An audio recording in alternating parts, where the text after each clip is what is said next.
শুরু করিতেছি মহান আল্লাহর নামে, যিনি পরম করুণাময় এবং অত্যন্ত দয়ালু। দেশের এই পরিস্থিতিতে, বন্যা পরিস্থিতিতে আমাকে আসতেই হলো আবার ভিডিওতে।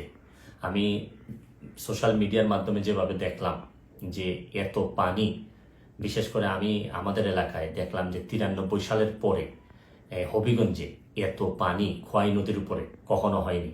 কারণ একটা ভারত থেকে একটা ড্যাম এটা ছেড়ে দেওয়ার কারণে পানি আর কোনোভাবেই কুলায় উঠতে পারতেছে না আমাদের নদী। এইদিকে আবার আমাদের দেখলাম যে ফেনীতে তো মানে শুধু বাড়ির ভিতরে ঢুকছে তা না, বাড়ির চালের উপর দিয়ে পানি যাচ্ছে।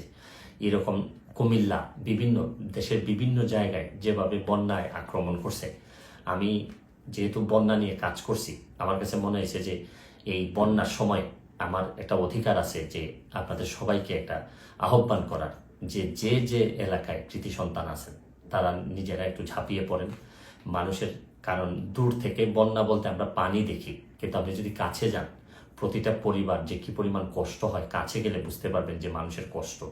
আমরা তো এমনি শুধু থই থই পানি দেখি, কিন্তু ভিতরে গেলে বোঝা যায় মানুষের খাবারের অভাব হয়, মানুষের পয় নিষ্কাশন ব্যবস্থার অভাব হয়, মানুষের স্যালাইন লাগে। সামান্য একটা স্যালাইন নিয়ে যেতে পারলেও অনেক বড় উপকার হয়। আমি বিশেষ করে প্রধান উপদেষ্টা মহোদয় ডক্টর মোহাম্মদ ইউনূস সাহেবকে অনুরোধ করব যে সারা দেশে, ওনার তো তৃণমূলে কাজ করার অভিজ্ঞতা আছে, উনি যদি একটু ব্যবস্থা নেন এবং মানুষ অনেক বেশি শান্তি পাবে। কারণ আমি আরেকটা জিনিস, আমি আমার এলাকায় নিজের হবিগঞ্জের যারা যারা আছেন, যারা আমাকে, আমার আত্মীয় স্বজন, যারা ফলোয়ার আছেন, তাদেরকে বলবো যে আপনারা যেভাবে পারেন আমাদের এলাকার, অন্তত এলাকার মানুষগুলারে সেভ করার চেষ্টা করেন।